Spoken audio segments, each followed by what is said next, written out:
ಹಿಂದೂಗಳ ಅತ್ಯಂತ ಮಂಗಳಕರ ದಿನವೆಂದರೆ ಅಕ್ಷಯ ತೃತೀಯ. ಅಕ್ಷಯ ತೃತೀಯದಂದು ಸಂಪತ್ತಿನ ಅಧಿದೇವತೆಯಾದ ಶ್ರೀ ಮಹಾಲಕ್ಷ್ಮಿಯನ್ನು ಪೂಜಿಸುವುದರಿಂದ ಜೀವನದಲ್ಲಿ ಸುಖ, ಶಾಂತಿ, ಸಂಪತ್ತು ದೊರೆಯುತ್ತದೆ. ಈ ವರ್ಷ ಅಕ್ಷಯ ತೃತೀಯ ಏಪ್ರಿಲ್ 30 ಬುಧವಾರ ಬಂದಿದೆ. ಅಂದರೆ ವೈಶಾಖ ಮಾಸ ಶುಕ್ಲ ಪಕ್ಷದ ತದಿಗೆ ತಿಥಿಯ ದಿನ ಅಕ್ಷಯ ತೃತೀಯವನ್ನು ಆಚರಿಸಲಾಗುತ್ತದೆ. ಅಕ್ಷಯ ಎಂದರೆ ಕಡಿಮೆಯಾಗದ ಎಂದರ್ಥ. ಅಕ್ಷಯ ತೃತೀಯ 15 ತಿಥಿಗಳಲ್ಲಿ 3ನೇ ತಿಥಿಯಾಗಿದೆ. ಗುರು ಸಂಖ್ಯೆ 3. ಗುರು ಲೋಹದಲ್ಲಿ ಚಿನ್ನವನ್ನು ಪ್ರತಿನಿಧಿಸುತ್ತಾನೆ. ಆದ್ದರಿಂದ ಗುರುವಿಗೆ ತೃತೀಯ ಎಂಬ ಹೆಸರು ಇದೆ. ಅದಕ್ಕಾಗಿಯೇ ಅಕ್ಷಯ ತೃತೀಯ ದಿನದಂದು ಚಿನ್ನವನ್ನು ಖರೀದಿಸುವುದು ಉತ್ತಮ. ಯಾವ ವ್ಯಕ್ತಿಯು ಸಂಪತ್ತಿನ ದೇವತೆಯಾದ ಲಕ್ಷ್ಮೀ ದೇವಿಯ ಆಶೀರ್ವಾದವನ್ನು ಪಡೆಯುತ್ತಾರೋ ಆ ವ್ಯಕ್ತಿಯು ರಾತ್ರೋರಾತ್ರಿ ಶ್ರೀಮಂತನಾಗುತ್ತಾನೆ. ಅಂದರೆ ಭಗವಂತ ಕಣ್ತೆರೆದರೆ ನಿಮಿಷದಲ್ಲೇ ನಮ್ಮ ಸಮಸ್ಯೆಗಳೆಲ್ಲ ದೂರಾಗುತ್ತದೆಯಂತೆ. ಹಾಗೆಯೇ ನೀವು ಕೂಡ ಶ್ರೀಮಂತರಾಗಲು ಬಯಸಿದರೆ ಅಕ್ಷಯ ತೃತೀಯದಂದು ಲಕ್ಷ್ಮೀ ದೇವಿಯ ಆರಾಧನೆಯನ್ನು ಮಾಡಿ. ಇದರ ಜೊತೆಯಲ್ಲಿ ಈ ದಿನ ಕುಬೇರ ದೇವ, ಗಣಪತಿ, ವಿಷ್ಣು ಸಮೇತ ಲಕ್ಷ್ಮಿಯ ಆರಾಧನೆಯನ್ನು ಮಾಡಿದರೆ ಈ ವರ್ಷ ಪೂರ್ತಿ ಸಂಪತ್ತು ವೃದ್ಧಿಯ ಜೊತೆ ಕೋಟಿ ಜನ್ಮಗಳ ಪುಣ್ಯವನ್ನು ಪಡೆಯಬಹುದು.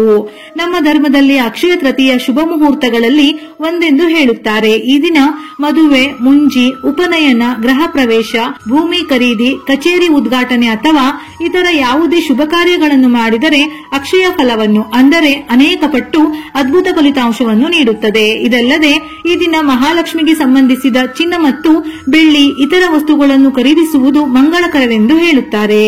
ಅಕ್ಷಯ ತೃತೀಯ ತಿಥಿ ಸಮಯ ಏಪ್ರಿಲ್ 29 ಮಂಗಳವಾರ ಸಂಜೆ 5:31 ಪ್ರಾರಂಭವಾಗಿ ಏಪ್ರಿಲ್ 30 ಬುಧವಾರ ಮಧ್ಯಾಹ್ನ 2:12 ಮುಕ್ತಾಯವಾಗುತ್ತದೆ. ಅಕ್ಷಯ ತೃತೀಯ ಪೂಜಾ ಮುಹೂರ್ತ ಏಪ್ರಿಲ್ 30 ಬೆಳಿಗ್ಗೆ 5:41 ಮಧ್ಯಾಹ್ನ 12:18 ಚಿನ್ನ ಖರೀದಿಗೆ ಶುಭ ಸಮಯ ಬೆಳಿಗ್ಗೆ 5:41 ಮಧ್ಯಾಹ್ನ 2:12 ಚಿನ್ನ ಖರೀದಿಸಲು ಶುಭ ಮುಹೂರ್ತ ಬೆಳಿಗ್ಗೆ 10:39 ಮಧ್ಯಾಹ್ನ 12:18 ಜ್ಯೋತಿಷ ಶಾಸ್ತ್ರದ ಪ್ರಕಾರ ಈ ದಿನ ಗಜಕೇಸರಿ ಲಕ್ಷ್ಮೀನಾರಾಯಣ ಯೋಗದೊಂದಿಗೆ ಮಾಲವ್ಯ ರಾಜಯೋಗದ ನಿರ್ಮಾಣವೂ ಸಹ ಆಗಲಿದೆ. ಈ ದಿನ ಮೀನ ರಾಶಿಯಲ್ಲಿ ಶನಿ, ಬುಧ, ಶುಕ್ರ ಮತ್ತು ರಾಹು ಗ್ರಹಗಳ ಸಂಚಾರ ಸಂಭವಿಸಲಿದೆ. ಇದರಿಂದಾಗಿ ಚತುರ್ಗ್ರಾಹಿ ಯೋಗದ ನಿರ್ಮಾಣವಾಗುವುದು. ಇದರೊಂದಿಗೆ ಈ ದಿನ ರವಿ ಮತ್ತು ಸರ್ವಾರ್ಥ ಸಿದ್ಧಿಯೋಗದ ಸೃಷ್ಟಿಯೂ ಸಹ ಆಗಲಿದೆ.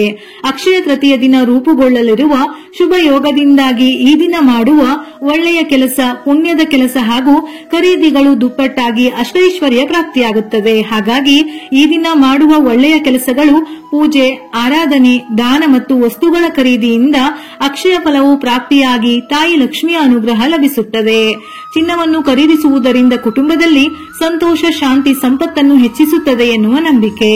ಲಕ್ಷ್ಮೀ ದೇವಿಯನ್ನು ಮೆಚ್ಚಿಸಲು ಸಂಪತ್ತಿನ ದೇವತೆಗೆ ಕಮಲ ಅಥವಾ ಗುಲಾಬಿ ಹೂವುಗಳನ್ನು ಅರ್ಪಿಸಿ ಸರಿಯಾಗಿ ಪೂಜಿಸಬೇಕು. ಹೀಗೆ ಮಾಡಿದರೆ ಲಕ್ಷ್ಮೀ ದೇವಿ ಪ್ರಸನ್ನಳಾಗುತ್ತಾಳೆ. ಅವಳ ಆಶೀರ್ವಾದವು ಸಂತೋಷ ಮತ್ತು ಸಮೃದ್ಧಿಯನ್ನು ತರುತ್ತದೆ.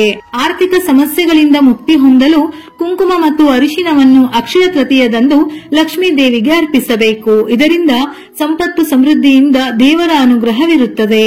ಹಣದ ಸಮಸ್ಯೆಗಳು ದೂರವಾಗುತ್ತವೆ. ಸಂಪತ್ತಿನ ಸೃಷ್ಟಿಗೆ ಅವಕಾಶ ದೊರೆಯಲಿದೆ. ಆರ್ಥಿಕವಾಗಿ ಬಲಶಾಲಿ ಆಗುವಿರಿ. ಅಕ್ಷಯ ತೃತೀಯದಂದು ಮನೆಯ ಮುಖ್ಯ ದ್ವಾರಕ್ಕೆ ಮಾವು ಅಥವಾ ಅಶೋಕ ಎಲೆಗಳಿಂದ ತೋರಣ ಕಟ್ಟಬೇಕು. ಇದು ಮನೆಗೆ ಅದೃಷ್ಟ ಮತ್ತು ಧನಾತ್ಮಕ ಶಕ್ತಿಯನ್ನು ತರುತ್ತದೆ. ಮನೆಯಲ್ಲಿನ ನಕಾರಾತ್ಮಕ ಶಕ್ತಿ ನಾಶವಾಗುತ್ತದೆ. ಸಂಪತ್ತು ವೃದ್ಧಿಯಾಗಲಿವೆ. ಅಕ್ಷಯ ತೃತೀಯ ದಿನದಂದು ಖರೀದಿಸಿದ ಚಿನ್ನದ ಆಭರಣಗಳು ಅಥವಾ ಚಿನ್ನದ ನಾಣ್ಯಗಳನ್ನು ಉತ್ತರ ದಿಕ್ಕಿನಲ್ಲಿ ಇಡಬೇಕು. ಮರುದಿನ ಅದನ್ನು ತೆಗೆದುಕೊಂಡು ಸುರಕ್ಷಿತವಾಗಿ ಇರಿಸಿ. ಹೀಗೆ ಮಾಡುವುದರಿಂದ ಲಕ್ಷ್ಮೀ ದೇವಿಯ ಕೃಪೆಗೆ ಪಾತ್ರರಾಗುತ್ತೀರಿ. ಧನಾತ್ಮಕ ಶಕ್ತಿಯು ಮನೆಯೊಳಗೆ ಹರಿಯುತ್ತದೆ. ಸಂಪತ್ತು ಮತ್ತು ಸಮೃದ್ಧಿಯನ್ನು ತರುತ್ತದೆ.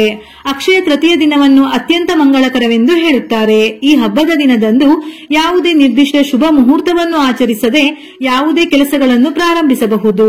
ಮದುವೆಗೆ ಯಾವುದೇ ಶುಭ ದಿನಾಂಕವಿಲ್ಲದಿದ್ದರೆ ನೀವು ಅಕ್ಷಯ ತೃತೀಯದಂದು ಮದುವೆಯಾಗಬಹುದು. ಇದರ ಪರಿಣಾಮವಾಗಿ ನೀವು ಲಕ್ಷ್ಮೀ ದೇವಿಯ ಅನುಗ್ರಹವನ್ನು ಪಡೆಯುತ್ತೀರಿ. ನಿಮ್ಮ ದಾಂಪತ್ಯ ಜೀವನವು ಸಂತೋಷದಿಂದ ಕೂಡಿರುತ್ತದೆ. ನಾವು ಅನೇಕ ಬಾರಿ ತಿಳಿಯದೆ ಈ ತಪ್ಪುಗಳನ್ನು ಮಾಡುತ್ತೇವೆ. ಅಕ್ಷಯ ತೃತೀಯದಂದು ಪ್ಲಾಸ್ಟಿಕ್, ಅಲ್ಯೂಮಿನಿಯಂ, ಕಬ್ಬಿಣ ಇತ್ಯಾದಿಗಳನ್ನು ಖರೀದಿಸುವುದನ್ನು ತಪ್ಪಿಸಿ.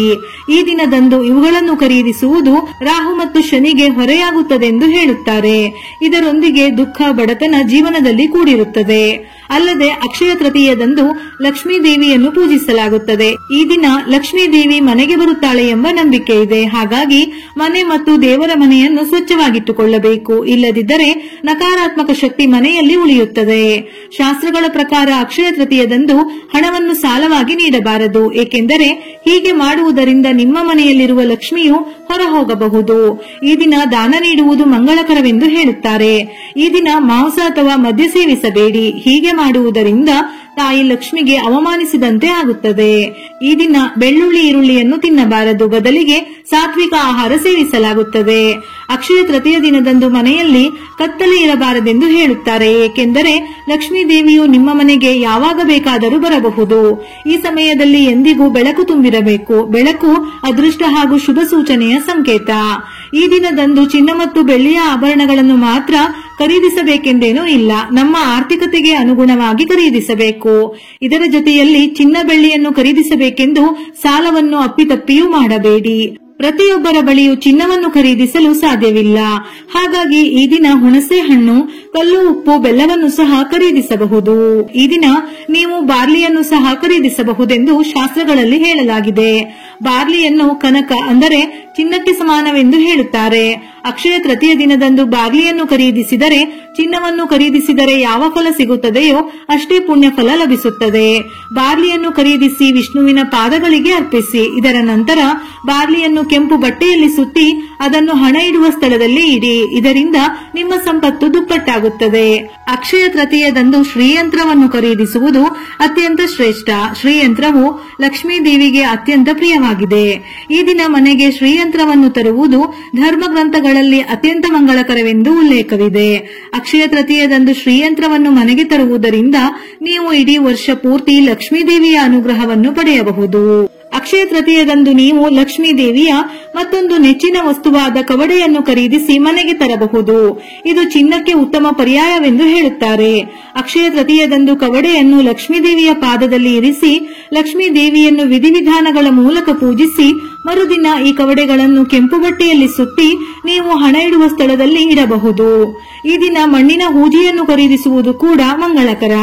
ಈ ದಿನ ವಸ್ತ್ರ, ಛತ್ರಿ, ಮಜ್ಜಿಗೆ ಇತ್ಯಾದಿಗಳನ್ನು ದಾನ ಮಾಡಿ ಎಂದು ಭವಿಷ್ಯ ಪುರಾಣ ಹೇಳುತ್ತದೆ. ಇದರಿಂದ ಅಪಾರ ಸಂಪತ್ತನ್ನು ಪಡೆಯಬಹುದು. ಸಿಹಿ ತಿಂಡಿಗಳನ್ನು ದಾನ ಮಾಡುವುದರಿಂದ ಮದುವೆಯಲ್ಲಿನ ಅಡೆತಡೆಗಳು ದೂರವಾಗುತ್ತದೆ. ಅನ್ನ, ಗೋಧಿ ಮೊದಲಾದ ಆಹಾರ ಧಾನ್ಯಗಳನ್ನು ದಾನ ಮಾಡಿದರೆ ಅಪಘಾತಗಳು, ಅಕಾಲಿಕ ಮರಣ ಇತ್ಯಾದಿಗಳು ಸಂಭವಿಸುವುದಿಲ್ಲ.